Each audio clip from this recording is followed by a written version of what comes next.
apresentação do gestor do Green Tech Lab e consultor de sustentabilidade, com formação em engenharia do ambiente, tem desenvolvido o seu percurso na área da sustentabilidade, com especial enfoque na avaliação do ciclo de vida, na circularidade e no passaporte digital do produto.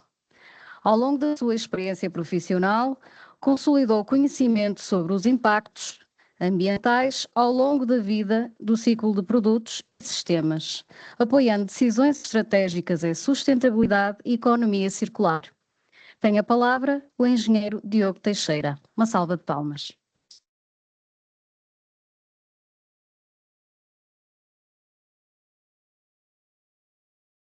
Boa tarde, obrigado a todos. Pronto, o objetivo que agora temos nesta próxima sessão é efetivamente falar um bocadinho da contextualização da nossa testbed, portanto, o que é que nos trouxe aqui, o que é que motivou o desenvolvimento desta testbed, as razões por trás, que também já foi algo apresentado, maioritariamente o regulamento de ecodesign para produtos sustentáveis, e todo o trabalho que aliados neste âmbito têm realizado de forma a criarmos aqui uma plataforma, um centro de pilotagem de produtos e apoiar as PMEs, que é o nosso principal objetivo, é esta temática do passaporte digital. Portanto, aqui na fase inicial vamos ter uma breve contextualização que vou passar um bocadinho mais depressa, uma vez que já foi aqui um tema também já trabalhado. Depois falar o que é que consiste efetivamente aqui o passaporte digital do produto, os nossos cálculos em termos de indicadores daquilo que estamos a analisar numa fase inicial do projeto e qual é que será o caminho até nós, caso queiram ainda participar nesta testbed com um piloto da vossa empresa. Portanto, relativamente ao regulamento de ecodesign, vamos discutir aqui um bocadinho, mas prometo ser breve. O regulamento de ecodesign entrou então em vigor a 18 de julho de 2024 e temos aqui um período de adaptação de 2 anos, 24 meses, até este ser estabelecido e entrar em vigor. Portanto, há aqui temas como reduzir o impacto ambiental, promover a economia circular, combater greenwashing, eliminar práticas insustentáveis e estabelecer padrões obrigatórios por setor-chave. Este último ponto, efetivamente, algo que já foi também discutido tanto no painel que tivemos anteriormente, tal como nas apresentações, ou seja, os chamados atos delegados é algo que vai ser implementado em cada um dos setores-chave e estabelecerá requisitos mínimos do conteúdo, então, do passaporte digital.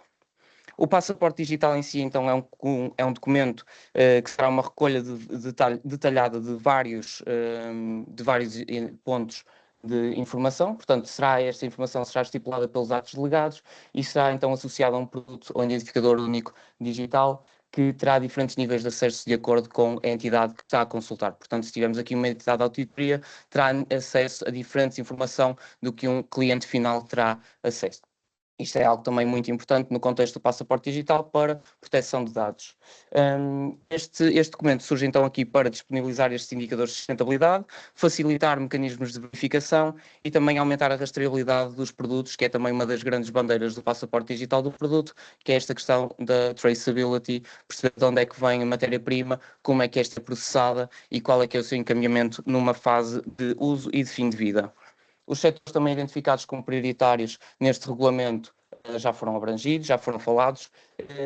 Temos aqui o ferro, o aço, o alumínio, que também está na frente desta implementação, portanto temos aqui atos delegados previstos para final de 2026, depois de entrar em 2027 temos o têxtil e as baterias, também aqui já com alguns elementos ou uma previsão de atos delegados segundo o plano de ação lançado pela Comissão Europeia.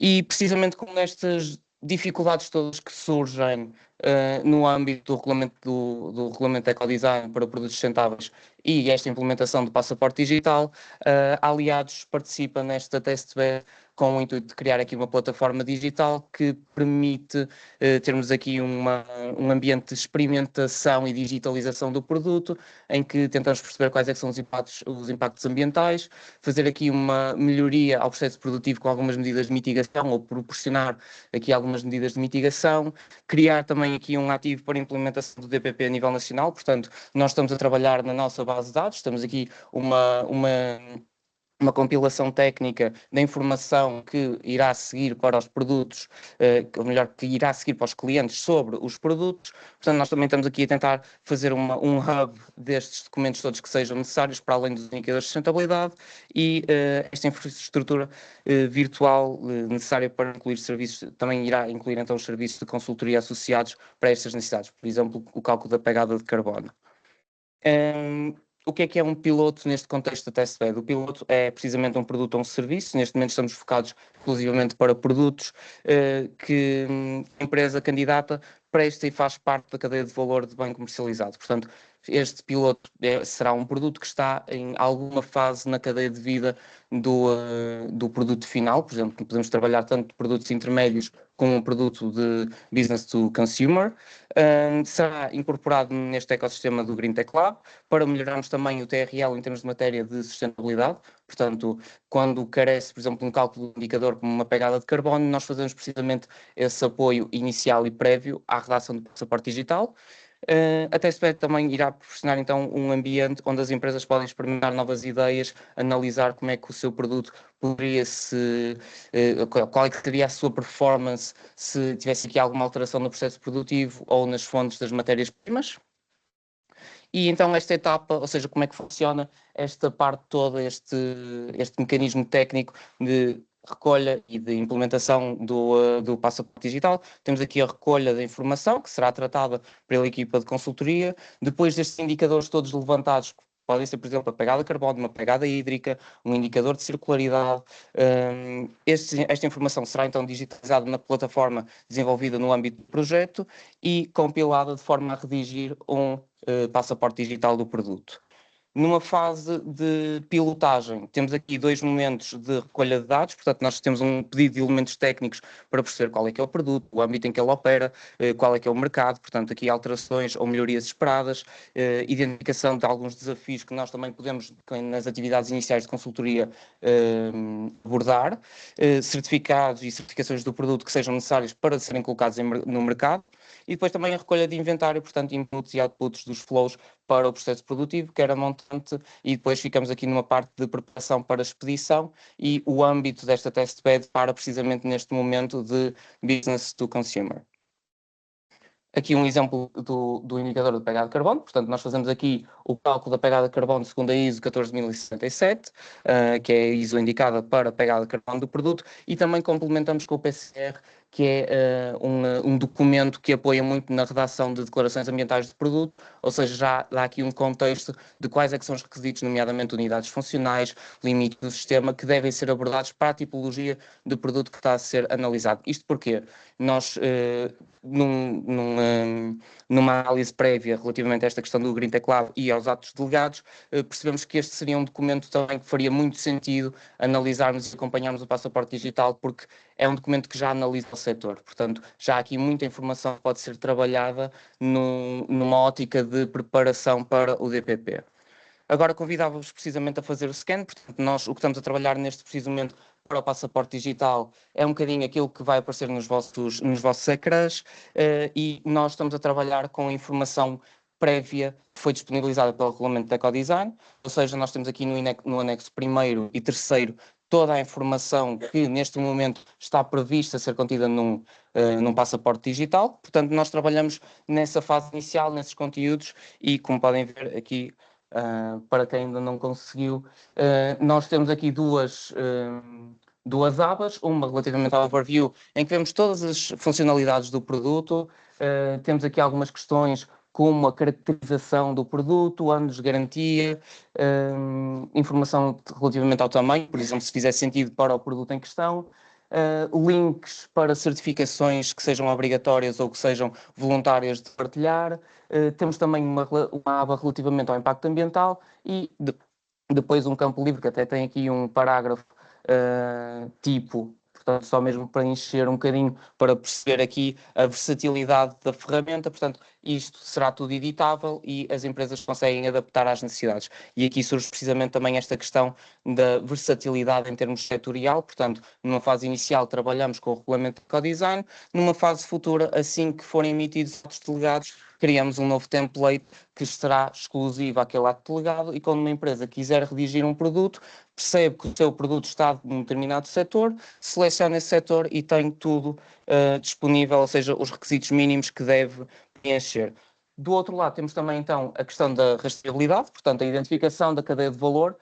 A empresa, quando estiver a navegar na plataforma, que será agora esta próxima etapa de demonstração, terá de identificar estes processos, portanto, adaptar também, de certa forma, aquilo que quer divulgar, a apresentação, neste momento, de fornecedores ou de clientes, se faz ou se não faz sentido neste momento apresentar, de futuro, com o ato delegado, estas restrições serão adaptadas. Portanto, eu aproveitava aqui para abrir o link relativamente ao DPP, para percebermos um bocadinho melhor como é que foi construída esta ferramenta, ou seja, quais é que são as features que temos disponíveis relativamente ao produto. Fizemos aqui uma pequena simulação para uma sweatshirt produzida pela Aliados. A Aliados não está no setor têxtil, mas vamos fazer aqui só este exercício. Portanto, uma empresa chega à nossa plataforma, dá um nome ao produto, uma breve descrição e aqui já começa a falar relativamente ao identificador único. Ok, peço desculpa, pensei que estavam a ver. Deixa-me só sair daqui do modo de apresentação e ele deve-me mostrar, certo? Agora sim. Peço desculpa, vou só voltar aqui. Antes disto foi o login, portanto não é algo que seja muito relevante. Pronto, nós nesta plataforma temos aqui a disponibilidade de criar os diversos produtos da empresa e com base nisto, por exemplo, o exercício aqui da sweatshirt, nós temos aqui um produto, identificamos o nome do produto, que da forma como comercializamos, uma breve descrição e já começa aqui o tópico do identificador único, portanto, criar aqui primeiro algo que seja exclusivo ao produto que está a ser comercializado e que está a ser dirigido o passaporte digital, é um campo livre que depois irá converter-se num código, que é esse código que deverá ser passado à Comissão Europeia quando houver uma base de dados para o efeito, para o seu armazenamento, e depois a questão dos templates que eu falava ainda há pouco é precisamente esta parte de caracterização. Portanto, há aqui diversos campos livres para o preenchimento, portanto, documentação relevante, toda a informação necessária, podemos adicionar novos atributos relativamente a esta documentação, adicionar já alguma categoria que esteja aqui prevista, que num futuro de atos delegados serão campos obrigatórios ou opcionais, o mesmo com a identificação de produto, portanto aqui diversos campos que permitam adaptar, aqui por exemplo já temos o indicador da pegada de carbono, que por exemplo, depois pode ser completado nesta documentação relevante com a declaração ambiental do produto ou o cálculo da pegada de carbono, o relatório. Portanto, é algo que também permite as empresas adicionar os campos e adicionar a informação associada, que é algo muito importante. Portanto, haver aqui a questão de validar e explicar como é que se chegaram a estes dados. Questões como certificações, adicionar aqui os links, quer para documentos, quer para sites que sejam necessários, e depois aquela questão de contextualização, podemos adicionar aqui novos campos, novas categorias, portanto, aqui o limite é a imaginação, quase que dito desta forma. Depois também temos aqui, para a redação do DPP, a necessidade de apresentar o logo da empresa, portanto, adicionar o logo da empresa e as imagens do produto. E a parte também interessante é, efetivamente, aqui os processos. Há a necessidade de haver aqui uma discriminação dos processos e, dentro destes processos, quais as necessidades. Portanto, haver aqui para a produção da camisola temos algodão, temos poliéster, temos eletricidade utilizada no processo produtivo, temos um fio. Portanto, aqui é a discriminar por completo todos os componentes deste processo produtivo e depois a equipa de consultoria irá trabalhar no cálculo da pegada de carbono com base nestes inputs e outputs. E por fim, ou seja, após ter esta informação toda compilada, toda trabalhada, a empresa pode efetivamente publicar o seu DPP, com estes campos em que quer partilhar ou não, neste momento, nesta fase inicial do testbed, que quer ou não partilhar, portanto, podemos falar relativamente, mostrar ou não a organização em termos de fornecedores, portanto, dá para aparecer, dá para tirar. A mesma questão com a georreferenciação e todos os outros campos. Portanto, neste momento, aquilo, como estamos a falar no regime de intenções das entidades, não há obrigatoriedade associada a estes elementos, nós estamos apenas a ajudar as empresas a prepararem-se. Portanto, há aqui a necessidade de manter alguma confidencialidade relativamente aos dados. Depois de validada esta informação, seria publicado o DPP e, no caso, é precisamente aquele código QR em que temos, então, o DPP publicado com as informações que foram identificadas, com aquilo que quiseram efetivamente publicar. Este é o nosso objetivo com a Testbed, é efetivamente chegarmos a este ponto em que temos um passaporte digital, que as empresas têm um passaporte digital que possam partilhar e com a informação organizada e adaptada às suas necessidades.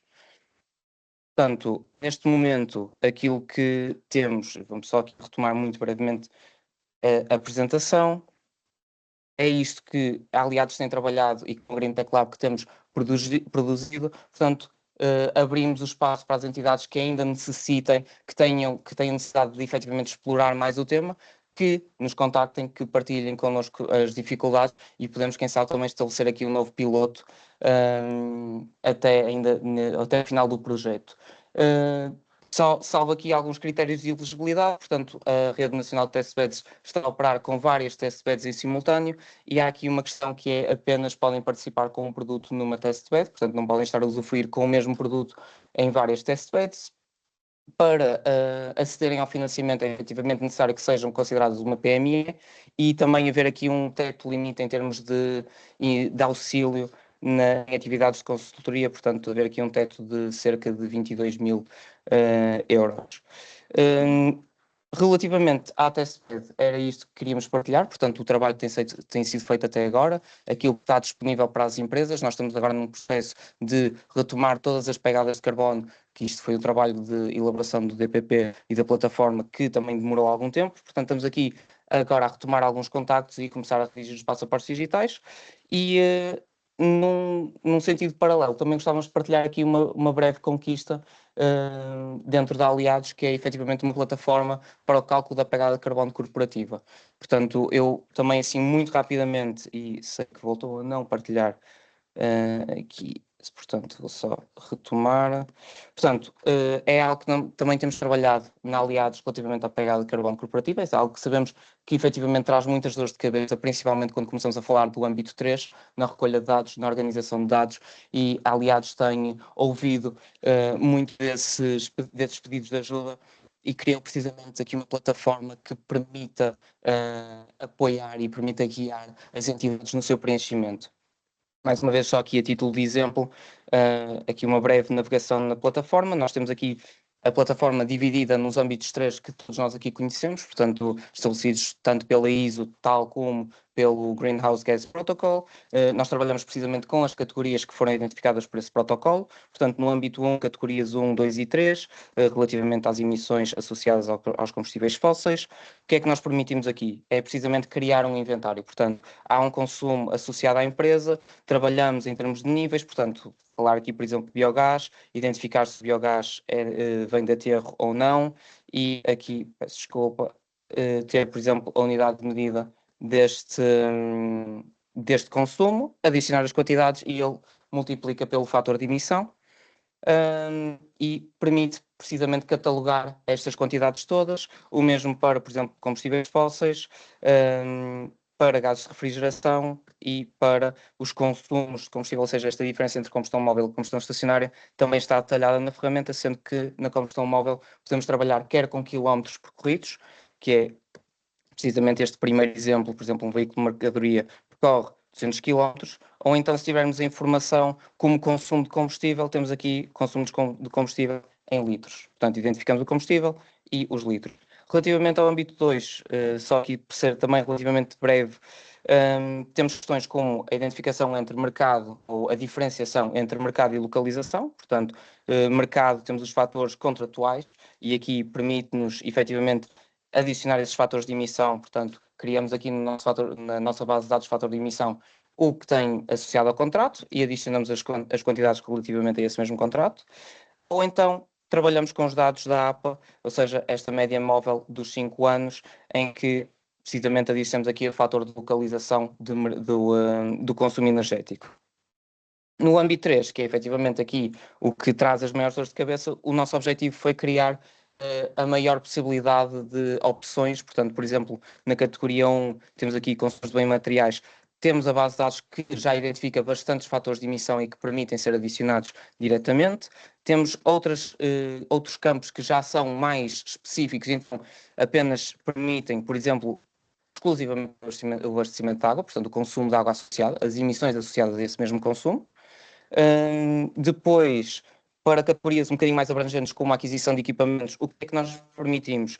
Permitimos que a entidade preencha livremente todo o campo, portanto, adicionar aqui as declarações ambientais de toda a informação que está disponível, portanto, a entidade vai preenchendo e adiciona o fator de conversão. Quando uma empresa não tem este fator de conversão, a Aliados também apoia nesse levantamento de fatores de emissão associados ou que façam sentido para o produto em questão, e este mesmo princípio corre todo o documento, ou toda a plataforma, por exemplo, relativamente às atividades associadas à produção de energia. Temos aqui todos os campos que são necessários e a empresa apenas abre as abas, percebe qual é que é aquilo que está, o consumo que está a ser pedido para o cálculo da pegada de carbono, escolhe o fator de emissão associado à que realmente necessita e o consumo que tem.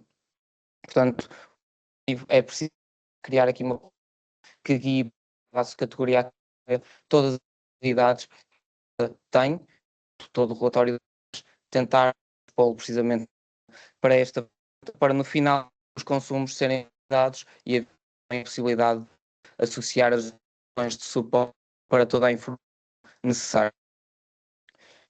Em jeito de conclusão, eram estes os dois pontos que gostávamos de deixar aqui neste momento convosco. Resta-me só desejar um bom evento, um bom painel que tem a seguir e que tenham o resto do dia.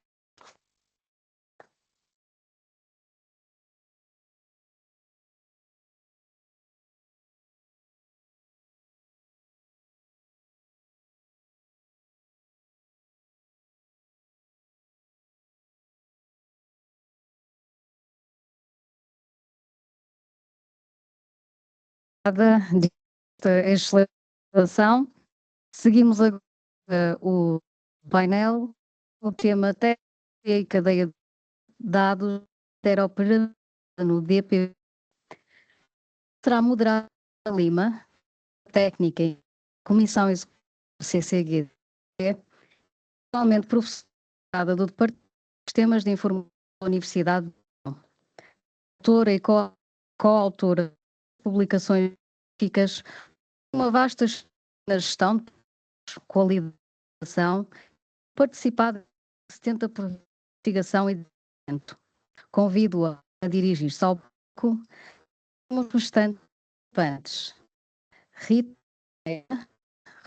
Pelar, agente de carbono e social Merlin, Sérgio Luz, da EFTRE, Ribeiro, Administrador e Centro de Valorização de Resíduos, e Ana Dias, Departamento da EAG.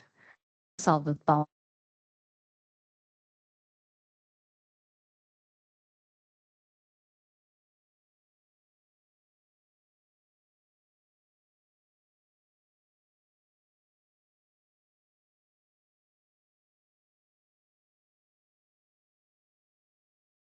Bem, boa tarde. Antes de mais, agradecer ao pai, portanto, num dia típico que entendo que pusesse de chegar.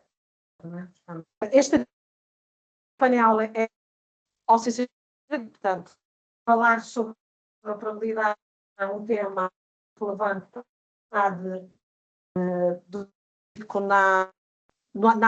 portanto, muito empenhado trabalhar muito de modelo de normalização, portanto, o painel sobre normalizar é um tema em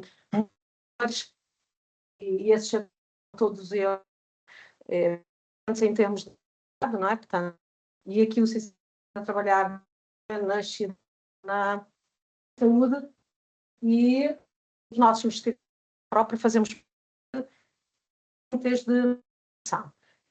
O Miguel Azeite não está, falou muito no painel, portanto, fazer comitês é sempre importante medida que temos a dar daquilo que é a transposição de nós em Portugal. Sabemos que é um país pequeno, mas é sempre importante termos aquilo que é a nossa experiência, e, portanto, é altamente relevante este painel.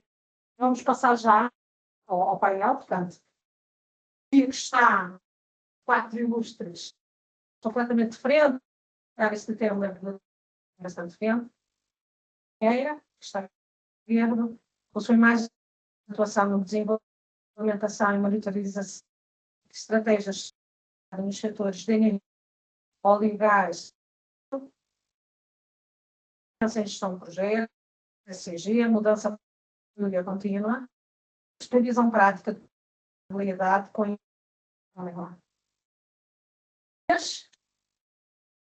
pelo tratamento de sistemas de água, equipa responsável pela e manutenção do sistema de gestão de garantia de conformidade de aplicação de produto. Ainda a equipa de implementação do passaporte digital na empresa. André Ribeiro, estamos aqui para e agora passamos ao sistema científico conhecido dos uma entidade de sistema científico não está em mim, é investigador sénior de estudos circulares no do setor de valorização do Brasil, no 2010. Nos últimos 15 anos foi coordenador de 30 projetos internacionais, gestão de resíduos, qualidade e desenvolvimento de negócios circulares. Eles empreendem se geriam no fone, tipicamente se fala alto. Agora que eu olhei, mas nenhum comentário, portanto, a que esteja. A licenciatura de sistemas informáticos já na minha praia, portanto, este é algo bastante de ver em termos de conhecimento. Pela universidade, é fundador, conjunto de sócios de uma empresa de para gestão industrial, há cerca de 15 anos que integra a administração da F3, com a função de diretor, faz do Conselho Consultivo do São Centro do MIT, e atualmente é conselho de transição da Associação de Braga. Da mesma o painel anterior, temos aqui as folgas, vai depender daquilo que vai ser a nossa, não é? Conjunto de questões, da informação até muito focado nos. É? E, portanto, vamos para a Rita, a experiência que tem na a informação do IPP ser colocado hoje na Leroy Merlin. Atrás ou de cima, que já é a Leroy Merlin. E, portanto, isso, além dos requisitos, se serão são ou fornecedores ao caso da Leroy Merlin. Então, antes, deixem-me só agradecer aqui também os consulting e aqui ótima recepção. Fico feliz com a série de especialistas, expectativas, eu não sou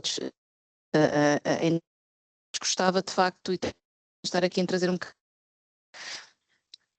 a visão e a parte que é um setor de distribuição e do retalho, e estamos o convite porque pode estar também para ver desta e achámos interessante partilhar a nossa.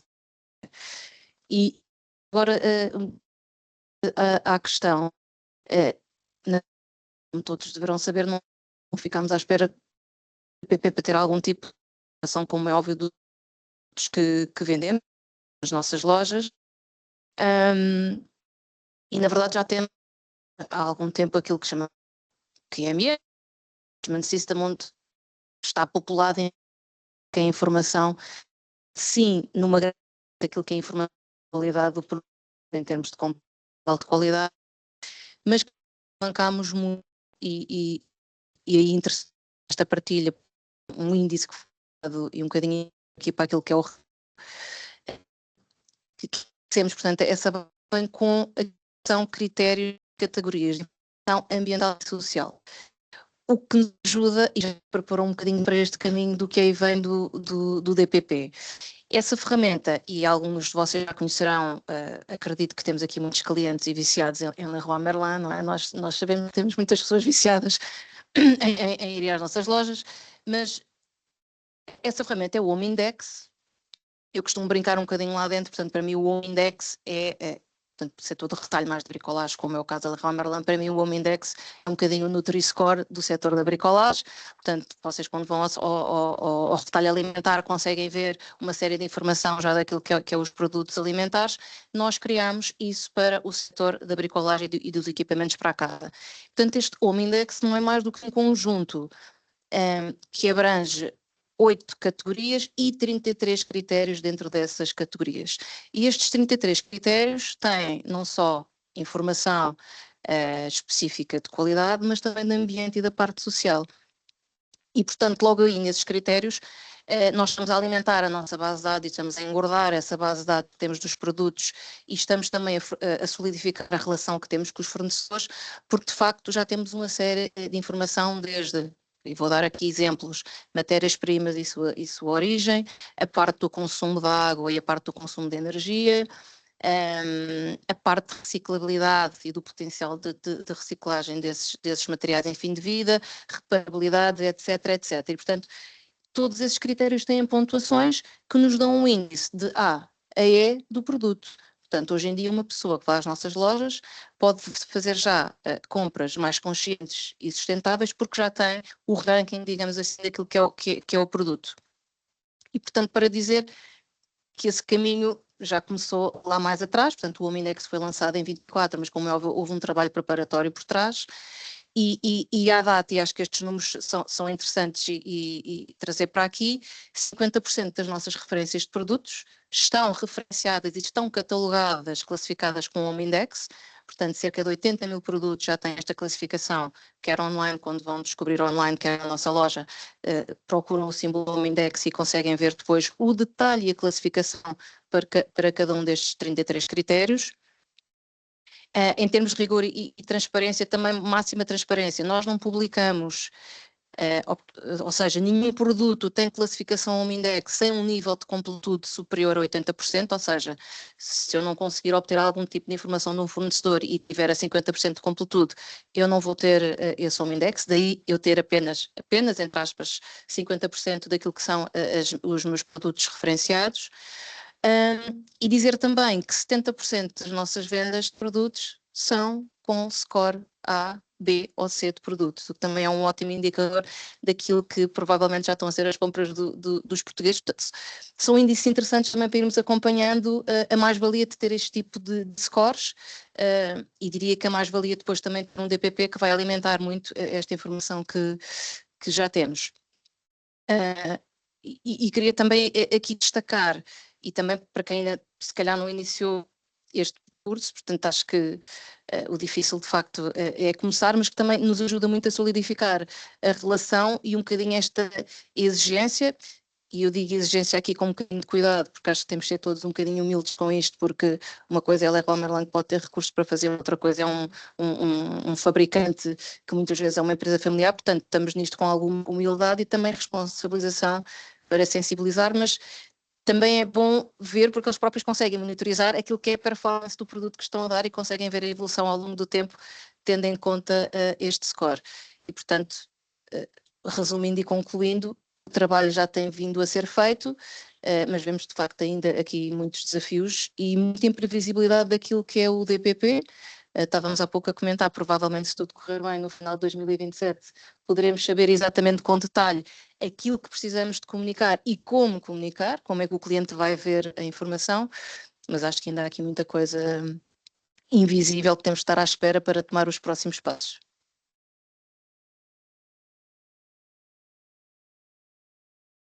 A Leroy Merlin, obviamente, é uma empresa âncora do setor e, portanto, tendencialmente será sempre uma grande guia para as gestantes, não é? E, portanto, nessa perspectiva, é super interessante ver o avanço que já fizeram em termos de digitalização de processos, que efetivamente estamos a falar de digitalizar o vosso processo e com isso entra toda a parte da normalização, portanto, e já se falou um pouco no painel anterior, e chegamos ao Sérgio, não é? Portanto, e agora vamos para a nossa praia, não é? A indústria de software. Estas empresas, e o caso da Leroy Merlin é um caso de uma empresa âncora, portanto, que tem recursos, tem equipa própria e que consegue digitalizar os processos e acompanhar isto de uma forma muito diária e uma evolução do próprio produto software com base nessa necessidade da digitalização. Na vossa experiência, que é aquilo que é o mundo dos vossos clientes, não é? Onde estão normalmente os dados críticos das empresas? E aqui da indústria, tá bem? Vamos focar nas empresas industriais, porque obviamente a F3M tem um mercado vasto. E que tipo de dados são mais difíceis de estruturar e manter atualizados ao longo do tempo? Bem? Ouvem? Boa tarde a todos. Antes de mais, ouvem? Se calhar não precisar de microfone, nós projeção.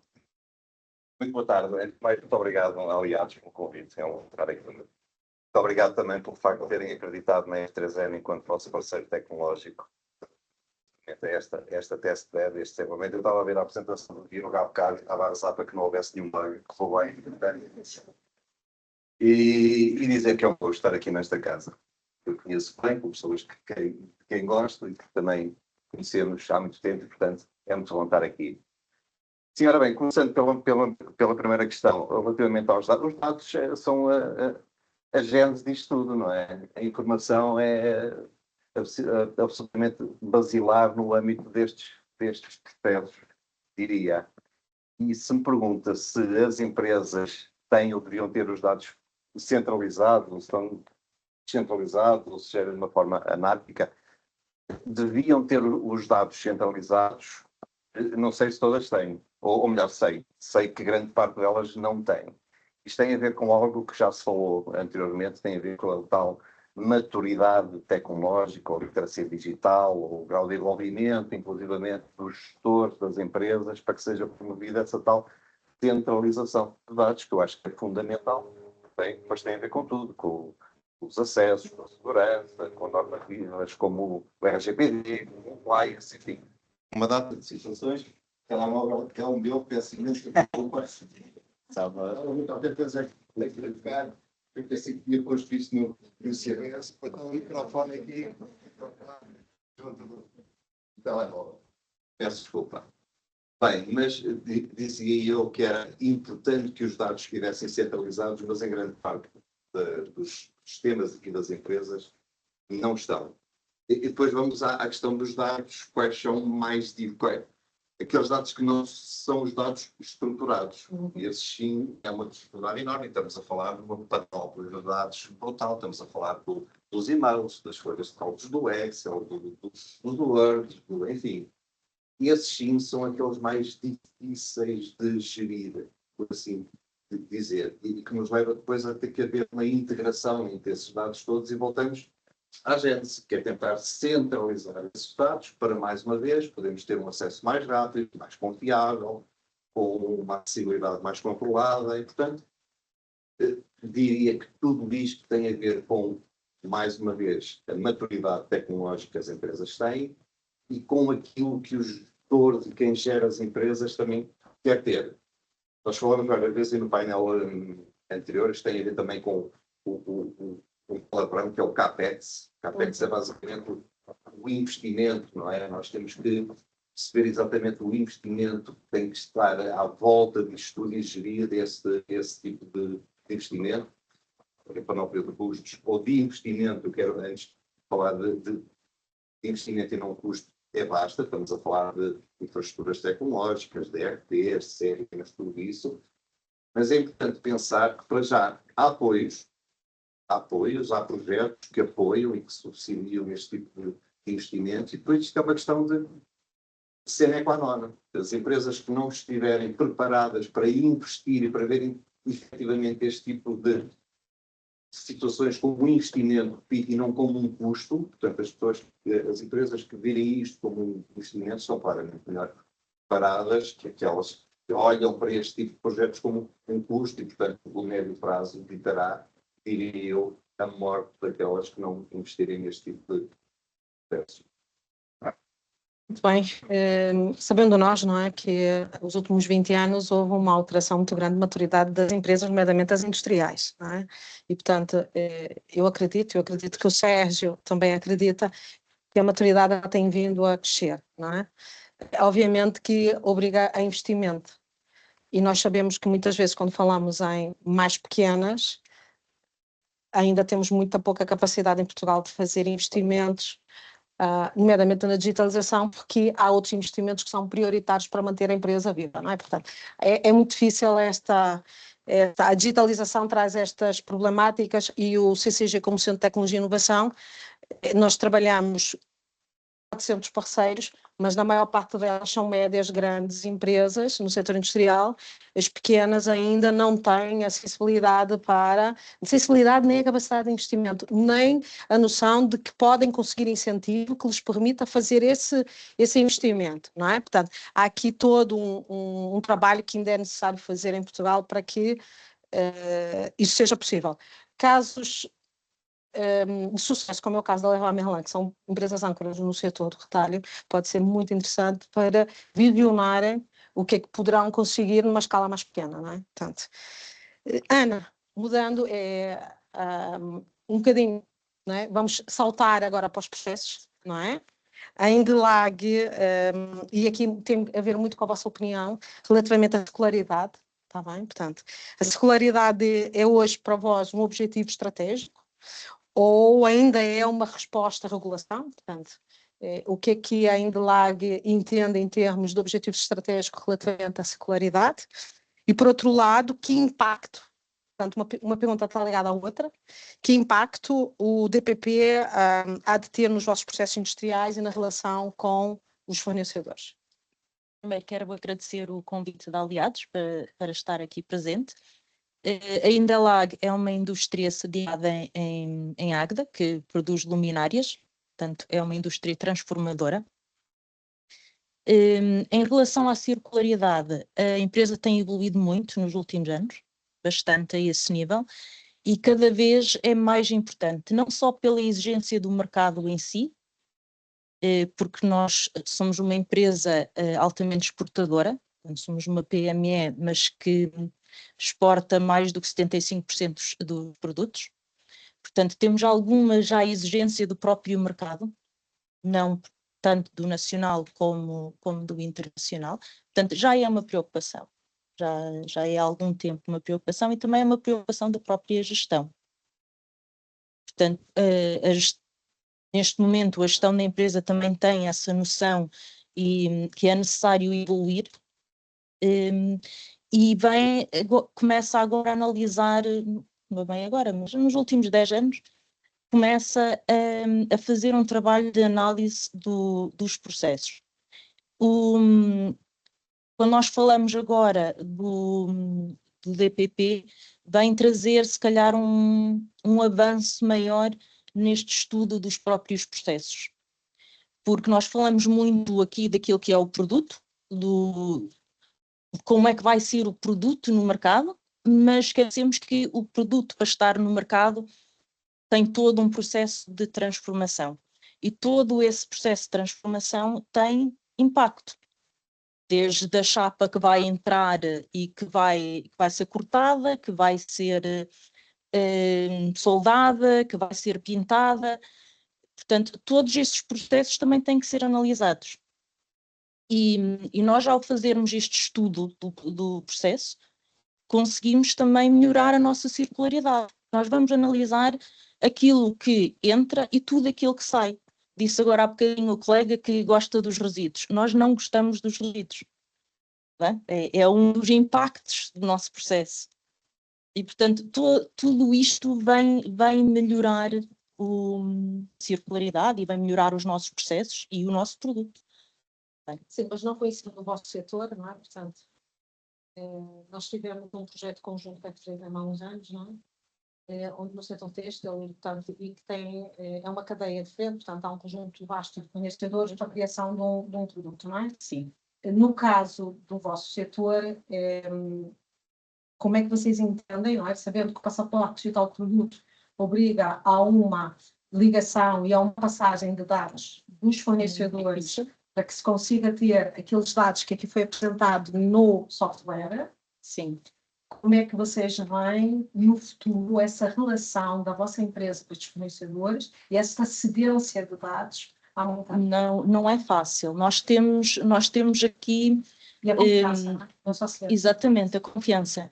Nós temos um grupo de fornecedores, especialmente dos componentes elétricos, que já são fornecedores que já pensam nestes assuntos há muito tempo, portanto já têm a documentação pronta, já têm a documentação disponível, nós nem precisamos de pedir, porque vamos ao site, entramos no produto, fazemos o download total e tudo direitinho.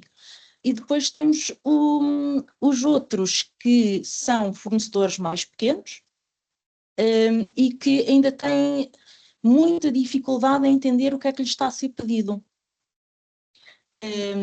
E quando as pessoas não entendem o que nós estamos a pedir, criam desconfiança. E então temos aqui algumas situações mais complicadas de obter informação por esse motivo.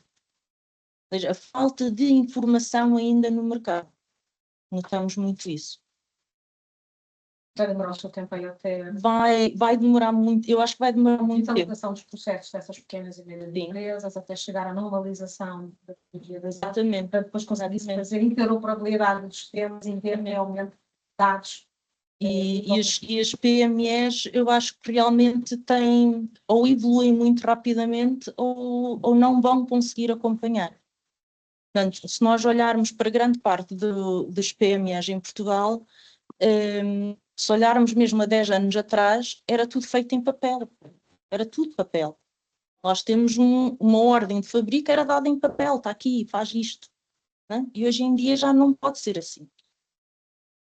Felizmente já não é tanto assim. Felizmente já não é, mas por isso que eu disse, há 10 anos atrás nós olhávamos, era assim, não é? Hoje em dia já não é, já não pode ser.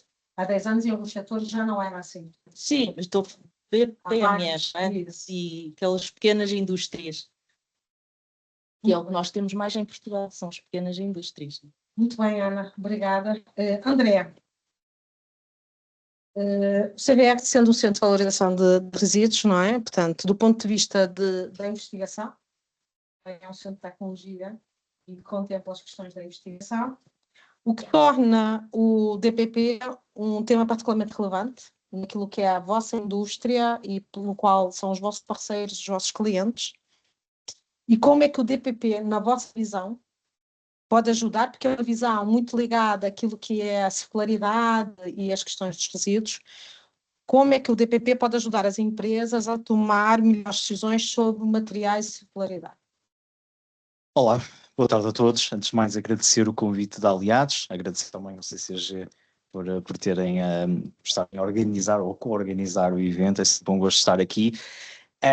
Eu acho este tema é fantástico. Eu já tive tantas interações, tantas ideias durante o painel, durante a intervenção dos meus colegas de painel aqui também. É um tema desafiante, ok? Um tema extremamente desafiante, mas que se implementado e quando implementado poderá trazer aqui uma grandes vantagens competitivas às empresas. Relativamente à pergunta, a pergunta era sobre a inovação, não é? É isso. Sim, sobre a investigação. Não é? Sobre a investigação. Não, sim, sem dúvida. Temos que ver uma coisa. Portanto, a DPP analisa toda a cadeia de valor, ok? Portanto, desde a extração de matéria-prima até ao fim de vida. Obviamente, nós, CBR, e a nossa atuação está muito focada na questão do fim de vida, encontrar soluções mais sustentáveis, encontrar processos de valorização, de reciclagem, de reutilização. E, portanto, todos estes fatores irão, efetivamente, contribuir para uma maior circularidade dos materiais.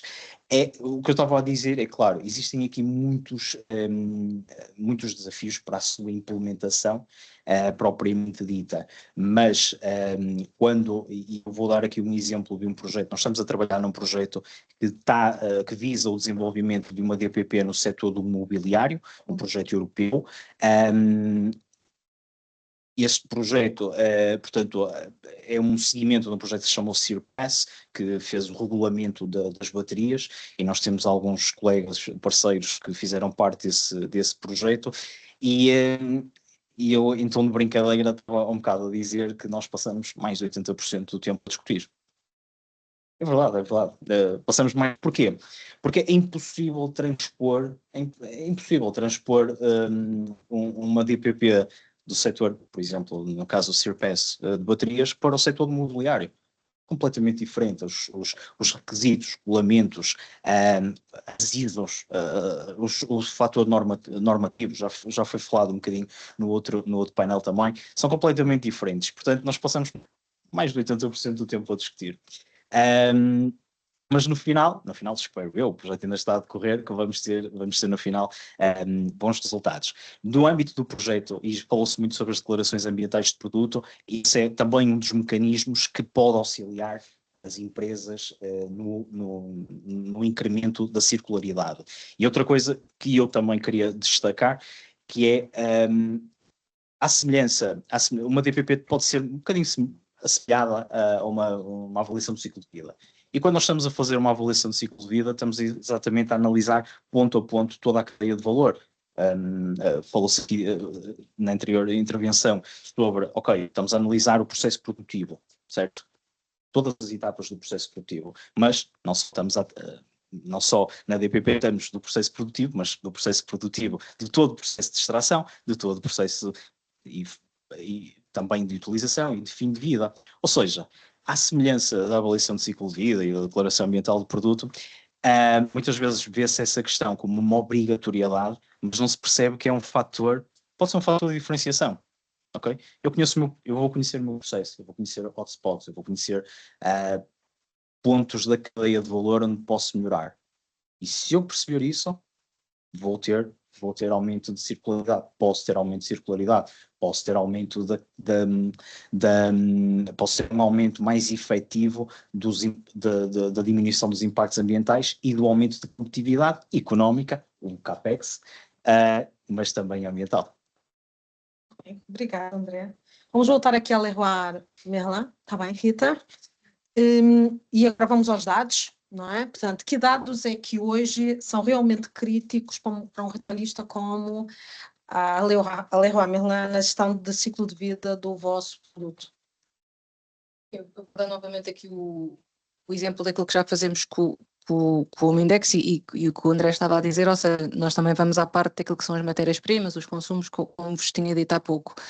Mas, mais uma vez, aqui depois eu acho que há de ser muito também particular do setor. Portanto, eu vou falar um bocadinho daqueles que para o setor do retalho, tendo em conta a tipologia de equipamentos que distribuímos, podem ser mais interessantes exatamente para nos criar esse maior valor. Para vos dar nota, nós estrategicamente, e por isso é que o Home Index foi um grande driver, nós estrategicamente queremos ter uma oferta mais positiva, aquilo que chamamos de uma oferta mais positiva. Como é óbvio, este índice vai nos ajudar também a melhorar aquilo que é a nossa oferta em loja.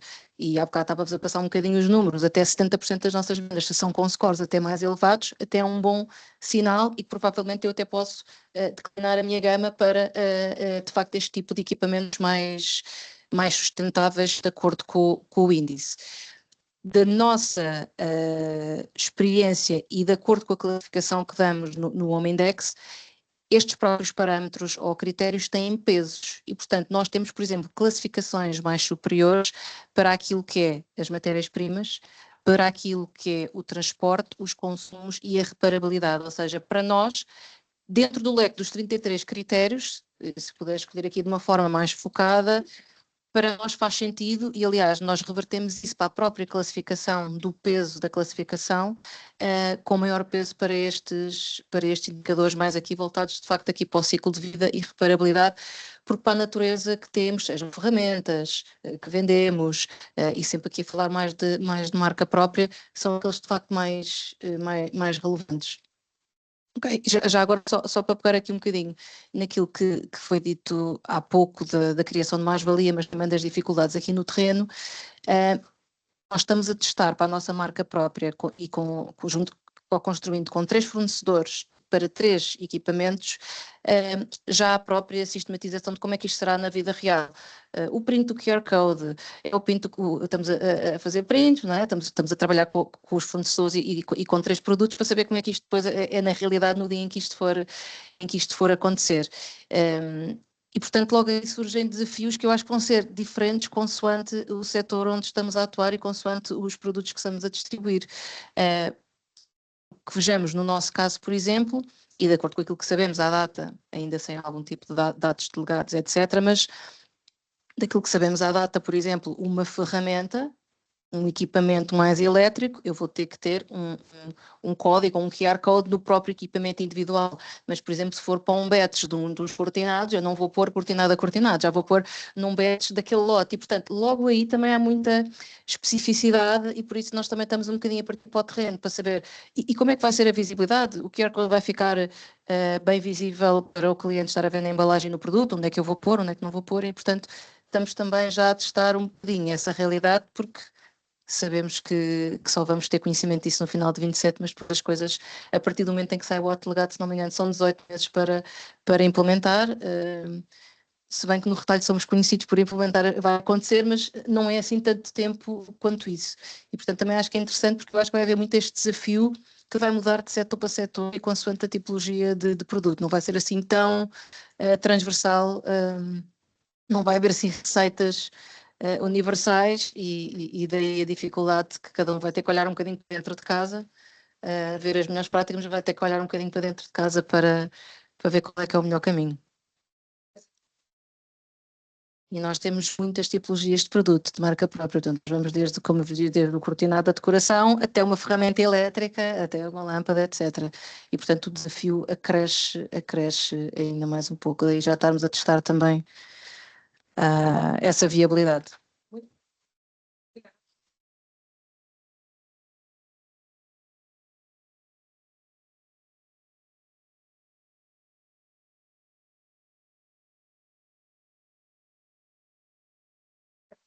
Em termos tecnológicos é possível.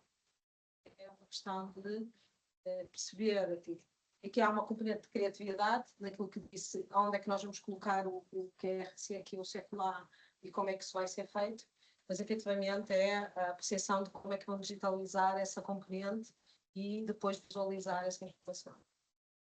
Passando para o Sérgio, vamos regressar aos clientes e a nossa experiência, portanto, deixe-me voltar aqui eu sei que vocês me ouvem, está bem? Portanto, mas volto aqui ao microfone, porque senão aqui o Departamento de Comunicação do CCG vai nos bater. Portanto, Sérgio, a sua experiência, portanto, os vossos clientes sabem que dados têm, portanto, se eles têm esse conhecimento, mas que não sabem usá-los, e nós sabemos que existe uma tipologia de empresas que é isto, ou ainda nem sabem exatamente que dados existem. Portanto, e aqui tentando estratificar a empresas, vocês trabalham para vários setores e com certeza consegue fazer esta divisão em termos setoriais. Não sei se vão ser um bocadinho repetitivo, mas depende da tipologia da empresa, depende do grau de maturidade, depende do tal investimento. Eu sou um homem da tecnologia. Isto é uma questão de formação ou de deformação. Eu acho que a resposta está sempre muito do lado da tecnologia. Sinceramente, Merlin não conseguiria ter o nível de produto que tem, né, e a qualidade que tem e a entrega que tem se não investisse na tecnologia. É inviável nos dias de hoje. E, portanto, e às vezes, eu sei que há bocado a colega Ana disse que grande parte das empresas, há pouco tempo, lidávamos muito com papel. É um facto. Mas eu acho que nos compete a nós, às F3M, à Aliados, ao CCG, combater isto e dizer que há um rumo, há um caminho para não haver os papéis, nem os Excel, mas nós temos que investir em tecnologia. O caminho vai ter que ser necessariamente, ou é necessariamente, por aí. E há muitas empresas, felizmente, tem havido uma evolução muito grande e estamos a falar de um tema, pode ser, eu há bocado ouvi o painel anterior, isto pode ser absolutamente caótico, não é? Porque há tanta coisa que pode impactar, é a normalização, é a interoperabilidade, é as standardizações, é as normas, é os compliances. Como é que nós vamos pôr isto tudo a funcionar? E eu insisto, a resposta está na tecnologia. Nós temos o blockchain, o IoT, posso estar a dizer aqui uma data de palavrões, peço desculpa, mas o blockchain, o IoT, o RFID, os QR codes, enfim, tudo isto. A IA, que tem-se falado muito pouco, mas nós temos aí a IA, que nos vai ajudar muito, fundamentalmente, lá está, na fiabilidade dos dados, que é uma coisa que eu acho que é absolutamente fulcral. Não interessa haver dados ou quantidade dos dados se eles não forem fiáveis. E a IA vai nos ajudar muito aí. E, portanto, insisto, a resposta está na tecnologia. As empresas. Infelizmente, muitas empresas, dados existem, eles têm que existir, mas muitas vezes existem de forma anárquica, as empresas nem sabem muito bem como é que os gerem, como é que os têm. E, portanto, tem que, mais uma vez, apostar na tecnologia, repito, tem que estar a ser, peço desculpa por estar a ser repetitivo, e agarrar os dados e serem consequentes. Depois também não vale a pena haver muitos dados, é importante perceber a tipologia de dados, a qualidade dos dados e aqueles que interessam fundamentalmente, não é? E, portanto, eu diria que é muito isso, há vários graus. Há empresas que já fazem tratamento, o Leroy Merlin é um exemplo absolutamente fantástico de como deve gerir-se e tratar os dados, e depois há as empresas, pronto, que não o fazem, mas eu diria, eu há bocado um colaborador da Aliados fez-me uma entrevista e uma das perguntas foi: só sentei consigo para lhe perguntar como é que eu posso começar, o que é que diria? E a resposta que dei foi: se viessem ter comigo para perguntar, já era bom. Já tiveram humildade suficiente para perceber que eu não consigo sozinho, então vou pedir ajuda a um Aliados, a outras empresas, a uma F3M, a um CCG, porque muitas vezes nós sozinhos não conseguimos. Mas há alguém que nos ajuda, há empresas que existem para isso, para nos ajudar, e portanto acho que é muito por aí. Muito bem. De qualquer maneira, tocou aqui num ponto muito importante, não é? Portanto, a digitalização tem que passar a ser uma necessidade. E para ser uma necessidade, as empresas têm que compreender que é uma necessidade. E, portanto, obviamente que há aqui um conjunto de estruturas. Quando chegam ao CCG, tipicamente já passaram no centro tecnológico, Porquê? Porque o CCG está dentro de um campus universitário, portanto, nem sequer sabem que existe, não é? As pequenas empresas. E, portanto, é através das associações empresariais, é através dos centros tecnológicos que tipicamente aparecem estas necessidades. Não é necessidade, eles ouvem falar. E depois entidades como a nossa, nós obviamente vamos lá, percebemos os problemas que têm, porque tipicamente eles têm problemas, não é? E esses problemas podem ser respondidos com digitalização. Não é? E não é propriamente uma necessidade de digitalização, porque eles não têm necessidade de digitalização, eles têm um problema para resolver. Não é? Como é que se resolve? Tipicamente, aí está, e muito bem, Sérgio, feito utilizando tecnologias digitais para ajudar nesse, ou porque querem acelerar, ou porque querem diminuir tempos, ou porque querem diminuir defeitos naquilo que é o aumentar a produtividade, e, portanto, e aí entram os especialistas multidisciplinares do IT e do domínio da própria indústria para poder responder. Portanto, eu acho que é uma grande nota. Portanto, e passando aqui à Ana, portanto, que é um setor que, na minha perspectiva, posso estar enganada, é um setor que, em termos de maturidade, ainda tem muito que andar, em termos daquilo que é digitalização, e nomeadamente, e aí, falando no passaporte digital do produto, hoje, na Indelag, que informação é que já é recolhida para permitir ter a disponibilização do passaporte digital do produto, e que informação é que acha que ainda não é recolhida, mas que deveria ser? Assim, nós neste momento, o nosso processo de digitalização já iniciou há bastante tempo. Portanto, nós não estamos do zero nem nada que se pareça. Nós já sentimos essa necessidade de digitalização, já mesmo pelo próprio produto em si, pelo o tipo de produto, todas as variáveis que existem. Eu posso-vos dizer que, por exemplo, uma gama dos nossos produtos tem 1.800 variáveis. Ou seja, nós não somos uma empresa que cria stock. Nós, de um tipo, uma gama de luminárias, pode ter imensas variáveis. E essas pequenas variáveis, que pode ir desde a temperatura de cor do LED, desde a cor da própria luminária, nós não conseguíamos controlar isso sem termos uma digitalização. Nós não conseguíamos controlar todo o nosso processo produtivo sem ter uma digitalização. Ou seja, isto já é um processo que vem de trás. O que é que nós não tínhamos e que estamos a trabalhar nisso? É a informação não só do produto em fabrico, mas toda a informação que vem de trás. Ou seja, toda aquela informação que vem efetivamente dos nossos fornecedores, deve vir dos nossos fornecedores. Nós, de alguns componentes, sim, os componentes elétricos, sim, porque são componentes que, mesmo para a própria certificação de produto, já necessitamos ter essa informação, mas a chapa, o parafuso, a mola,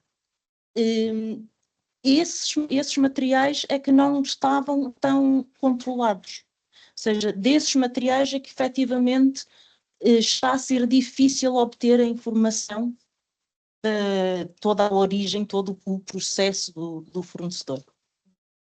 Portanto, é onde nós temos essa dificuldade, onde estamos a sentir essa dificuldade. Portanto, o nosso processo está digitalizado.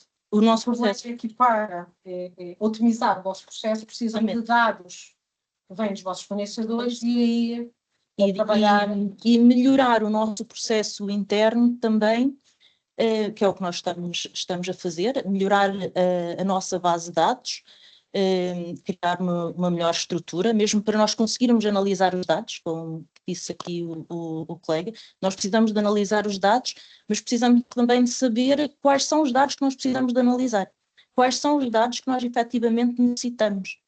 E isso ainda nos falta muita informação. Nós vamos recolhendo, mas o que é que exatamente é que nos falta recolher? Que informação é que nós vamos precisar mais? Ou será que nós estamos a ir já muito além daquilo que é necessário? Falta-nos ainda esta informação, que eu espero que venha com os atos delegados, muito mais, para efetivamente ajudar-nos a melhorar todo o nosso processo, e o nosso processo, acima de tudo, de recolha de dados. Muito bem. André, olhando para estes casos, não é? Vocês trabalham muito nos processos produtivos, portanto, ajudar na melhoria dos processos produtivos. Em termos de conhecimento, como é que podem ajudar as empresas a preparar melhor a informação que tem que ser recolhida em formato de dados para o passaporte digital de produto? Bom, é assim, relativamente à tipologia, à forma como os dados deverão ser apresentados, se calhar, por exemplo, a F3M tem mais a dizer sobre isso. Nós obviamente que podemos ajudar e ajudamos as entidades, aliás, como eu estava a dizer, neste projeto, o projeto Sear for Fun, que é muito relacionado e muito focado no setor do mobiliário, atenção, nós estamos a criar um framework, portanto estamos a criar o guia para todo o setor do mobiliário europeu. Ou seja, estamos a trabalhar com bastantes empresas, com tipologias diferentes, com formas diferentes de fornecer dados, acho que não seja, porque são países diferentes também, e portanto têm regulamentos diferentes, ok? E isto também é uma dificuldade. A questão dos regulamentos, muitas vezes são, obviamente existem regulamentos europeus, mas depois a nível nacional existem determinada legislação específica para cada país, isso depois cria assim uma série de problemas. Pronto, respondendo um bocadinho à pergunta de que forma é que nós podemos ajudar. para a implementação dos passaportes.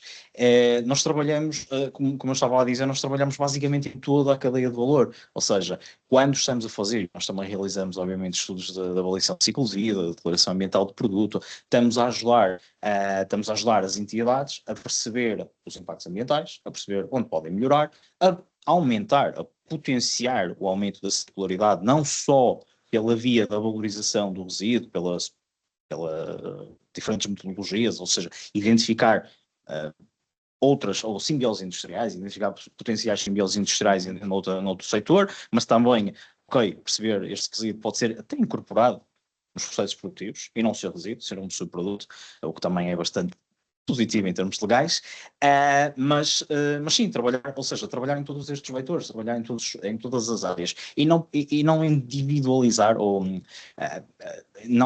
aliás, individualizar os processos, porque o processo produtivo de uma entidade que produz cadeiras, mesas, vai ser diferente de um que produz outro produto qualquer. Ou seja, pensar sempre de uma forma individualizada. Os problemas daquela empresa são os problemas daquela empresa, não são os de outra. Obviamente pode representar, e quando nós criamos, e a questão, quando eu comecei a minha intervenção foi, nós estamos a criar um framework, ou seja, nós temos que pensar que o problema da entidade que está lá no consórcio vai ser um problema transversal a todas as entidades europeias, que às vezes não é o caso. Mas é um bocadinho isso, temos que pensar desta forma. Ok, em cada fase da cadeia de valor, onde é que nós podemos intervir?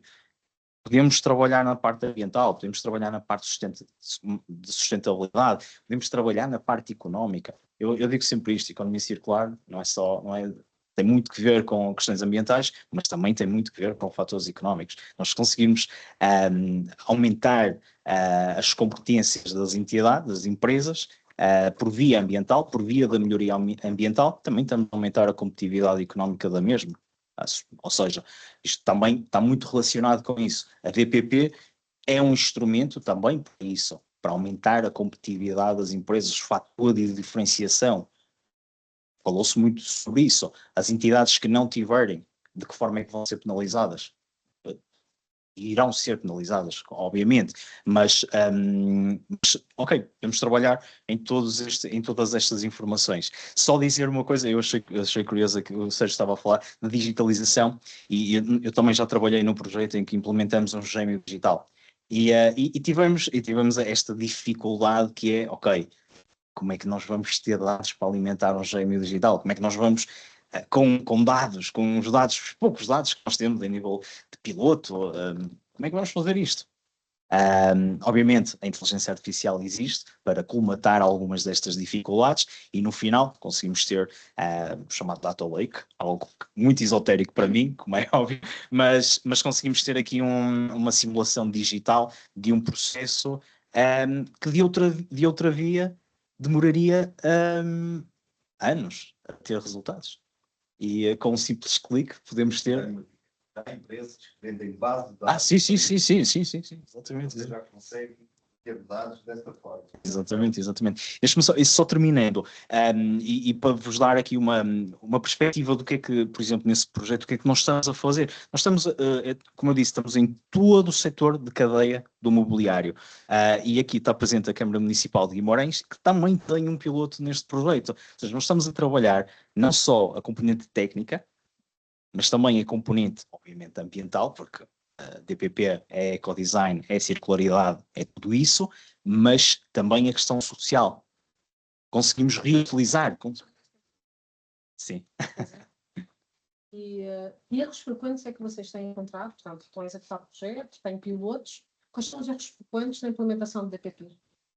Sim, nós ainda estamos a executar, portanto, vamos ter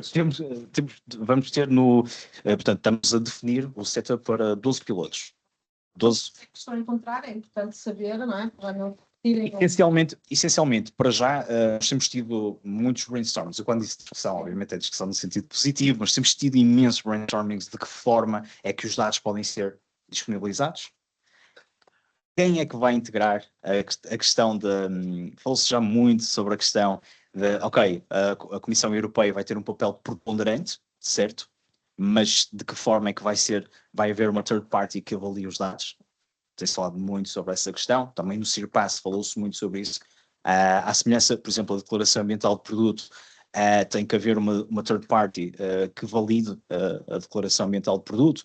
Será o mesmo relativamente aos dados? Ou seja, eu acho que falou sobre a qualidade dos dados, confiabilidade dos dados, se eles são trustable ou não. Quem é que vai validar isso? Tem-se falado muito sobre essa questão. E depois, claro, desafios técnicos de operação, desafios técnicos de implementação, desafios técnicos na incorporação de novas tecnologias, mais que não seja câmaras para identificação de produto, etc., todas essas coisas, mas os desafios de dados acho que vai ser mais do que o técnico até. Ok. Mais do que o técnico, acho eu. Muito bem, vamos ver, não é? Vamos acompanhar, temos aí os próximos anos para analisar. Estamos no fim, não é? Portanto, eu acho que agora era importante abrir para o nosso público se há alguma questão que gostassem de fazer este painel. Não sei se preciso de microfone, porque também já falo algumas vezes. Não sei exatamente quem é que poderá responder, mas temos falado de IA, temos falado de tecnologia. A mim preocupa-me uma coisa, nunca se produziu tanta informação como agora.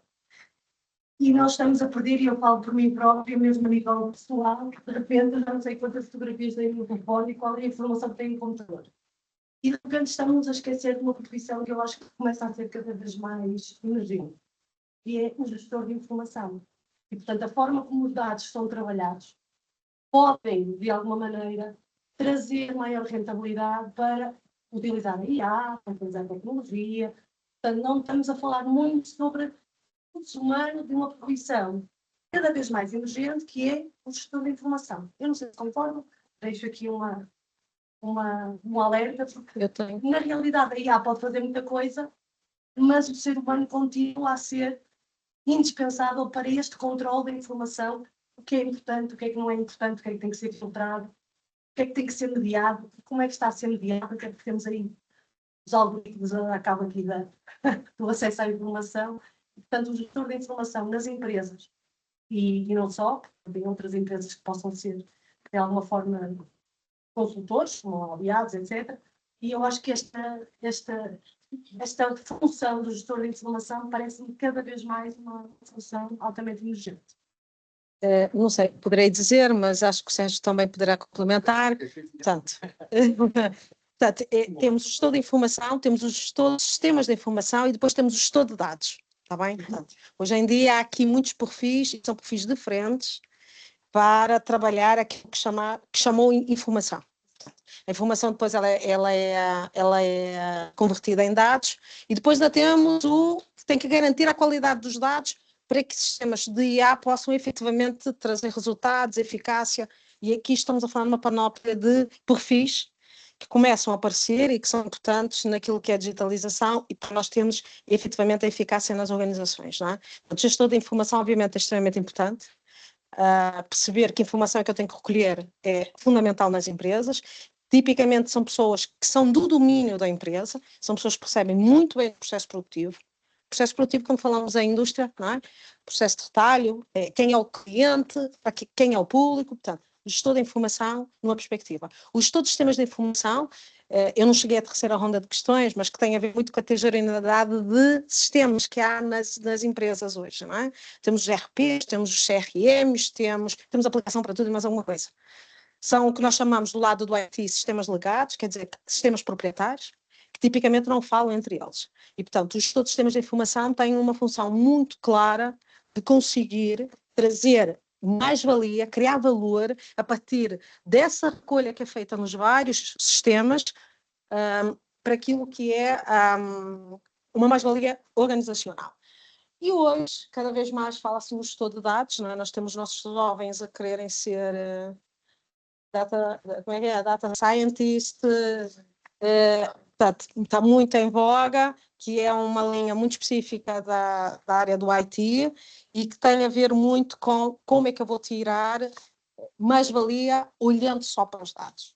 Não é? Mas a informação já lá ficou atrás, alguém já pensou em recolher, que processos é que recolheu, e aqui já estamos só a olhar para os dados e a pensar sempre como é que eu vou criar um data analytics, como é que eu vou preparar para os algoritmos de machine learning. Portanto, há aqui todo um conjunto de perfis sabemos disso. Minha dúvida é se na prática, em empresas, como nós sabemos, não tão grandes como a mesma, seja o que for, empresas pequenas e médias empresas têm esta capacidade de análise, elas sabem e existe este, ou melhor, que têm a consciência que é necessária e que é exigente para o futuro. Ou seja, a exigência que o Sérgio falava da tecnologia, é importante que a tecnologia, sim, como é óbvio, senão não vamos chegar lá, mas será que estas pequenas e médias empresas têm a capacidade de ter alguém que faça estas análises, que tenha um humano que possa trabalhar sobre isso? É sobre isso. Teoricamente, a gente sabe que isso existe. Vamos lá ver, o ecossistema português, apesar de ser um país pequeno, é um ecossistema extremamente rico, num conjunto de estruturas que permitem às PMEs, não é possível uma PME ter uma estrutura interna que tenha estes dados papéis, óbvio. Mas temos uma estrutura rica de organizações, sejam elas empresas como Aliados, que é uma consultora que presta serviços nestas várias tipologias, sejam empresas como a F3M, que têm software, mas que também têm consultoria para ajudar nessa implementação, sejam os centros de tecnologia e inovação, como é o caso do CCG, que permite olhar para estes desafios, perceber se existe no mercado algo que já responde a esta solicitação e criar mais valor. Portanto, na minha opinião, vou passar ao Sérgio, as PMEs não devem ter, como não têm, por exemplo, um toque ou um ROC dentro de portas, não é? Portanto, vamos falar naquilo que é as práticas regulares. Tem que se suportar por um conjunto de parceiros empresariais, institucionais, que vão ajudar nesse caminho. 200%, está dito, eu subscrevo. Agora, se me permitem complementar com algo que tem a ver com essas pessoas e a AI, as pessoas vão ser sempre precisas. Sempre. Eu vejo a IA como uma oportunidade para que as pessoas, para que, antes de mais, surjam funções que não existiam antigamente. Por exemplo, quando apareceu o fenómeno da cloud, que é passado já quase, ainda não é, mas pronto, que é passado já quase, começaram a aparecer uma data de funções que não existiam. E cloud developer, cloud analyst, e há exatamente a mesma coisa. Portanto, na F3M, um programador está melhor preparado quanto melhor domina a IA. Porque nós vamos precisar sempre de pessoas. Aliás, agora, se souberem de programadores, nós também é que a IA vai substituir toda a gente. Nós precisamos, estamos a contratar, portanto, deixar aqui o campo. Não diga isso muito alto aqui no CCG. Mas estamos, portanto, repito, estamos. Não é uma coisa. Há, evidentemente, estas funções que surgem agora que têm a ver com estes paradigmas. Também há responsabilidade nossa, das empresas que estão do lado da tecnologia, alertar as empresas que não têm este tipo de know-how, por assim dizer. A responsabilidade é muito nossa. Às vezes, estamos um bocadinho barrados quando tentamos e fecham-nos a porta. Há que haver dinheiro primeiro para comprar o fio e o tijolo e o cimento e tudo mais. Se vemos QB, porque também nos compete a nós, todos, olha, um evento como este, eu acho que é importantíssimo passarmos esta mensagem de que, mais uma vez, sem tecnologia as empresas não vivem. Tem que perceber isto. Eu há uns aninhos já largos, estava numa reunião na AIA Braga e estava lá o secretário de Estado do Comércio. E o secretário de Estado do Comércio dizia uma coisa fantástica. Nós vamos pensar em apoiar os comerciantes para começarem a desenvolver sites. E eu disse ao Sr. Secretário de Estado, não leva mal, mas uma empresa que hoje não tem site não existe. Ponto. Se nós... Não existe. Os nossos filhos, a malta jovem, é por aí é pela tecnologia. Não ia bater na porta. Vão à net, vão aos sites, é por aí. Portanto, voltando à questão do paradigma, a AI e a AI entra tanto mais quanto mais dados existirem. Cada vez mais. Não é? Gerir dados começa a ser quase incomputável. Então, imagine o que é isso sem tecnologia. E sem IA, eu acho que hoje em dia, por exemplo, na F3M, nós já não conseguíamos viver sem IA. Nós temos IA já no marketing, em função de imagens, de conteúdo, desenvolvimento de código, um suporte, ligam para a F3M agora, já é um bot que atende e abre tickets automaticamente, portanto, é por aqui, e não temos alternativa. Agora as pessoas vão ser sempre fundamentais, e isso começam a surgir novas soluções e novas áreas, fruto precisamente dos novos paradigmas que existem. De resto, subscrevo tudo aquilo que é na linha. Questões? Muito bem, obrigadíssimo. Em nome da Aliados e do CCG, a vossa participação, a vossa presença. Obrigado. Obrigada.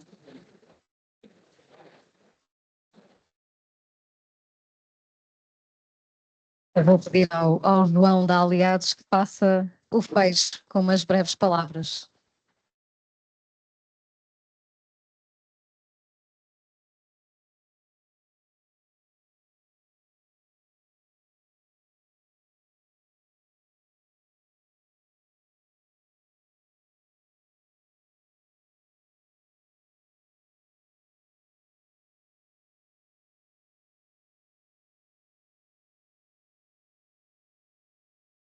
Eventos que bem, mas também uma palavra de agradecimento à nossa equipa, tendência a utilizar isto, a equipa Green Tech Lab, não é? A técnica, isto e só fazer essa aula e depois, no fundo, agregar-se, agregar o que aqui foi falado, eu agregava isto talhava isto em dois conceitos, não é? O conceito dos desafios e das dificuldades, da incerteza, regulatória, etc. Pronto, aí aproveitar, fazer aqui o meu momento de deixa de propaganda, dizer que esta testware, nosso propósito é preparar as PMEs através de pilotos para capacitá-los no âmbito que possa participar no tudo. Tal como eu já referi, é praticamente gratuito para as PMEs fazer. Portanto, a testware termina, todas as testwares terminam em junho, portanto, nós temos 50 pilotos, 50 PMEs para capacitar, estamos com 40 qualquer coisa, portanto, temos aqui ainda alguns últimos lugares. Portanto, sejam as vossas empresas ou empresas da vossa cadeia de valor, acho que é uma oportunidade interessante para vocês terem. Portanto, o nosso apoio é muito tanto na dimensão ambiental como na dimensão de disponibilizar, por exemplo, a ferramenta que foi há pouco apresentada pelo Igor. Depois dizer que existirão, também vimos aqui também pela apresentação do Guilherme Meio, existirão linhas de financiamento, de apoio, não é? Este ano em particular, a nível nacional, 2026, os vários recursos que vão existir de incentivos públicos, não é? Que algum 30 são focados no STEP, não é? O STEP, não é? Tem 3 áreas aqui de prioritário, a energia, o digital e a biotecnologia. Portanto, estes temas poderão ser, ou a capacitação das empresas para estes temas poderão ser enquadradas nessa lógica. E o terceiro ponto, no fundo, é dizer que também vemos que podemos ter aqui uma oportunidade, não é? A Rita falou isso há pouco, tem dados de que já uma boa parte, a maioria dos produtos, não é? Já tem uma boa performance. Portanto, são produtos com boa performance de sustentabilidade. Já no último evento do género que nós tivemos uma administração na ENC que partilhou dados muito idênticos. Portanto, no fundo, são dois grandes retalhistas que creio que nos atestam que, enfim, há aqui desafios do ponto de vista regulamentar, há um conjunto técnico. Muitos desafios, mas também há aqui uma oportunidade de mercado para as empresas aproveitarem e se diferenciarem através do passaporte digital do produto. Acho que a solução, ou uma das soluções, ou um dos caminhos, é precisamente nesta cooperação, nesta interação entre empresas, sejam elas do digital, de consultoras, universidades, centros tecnológicos, colabs, etc. Acho que é neste ecossistema que estarão as respostas para levar a cabo todos estes desafios que falamos aqui hoje e, portanto, no fundo, é um bocadinho esse também o nosso repto e, portanto, continuaremos a desenvolver este tema e, uma vez mais, agradeço a presença de toda a gente. Obrigado.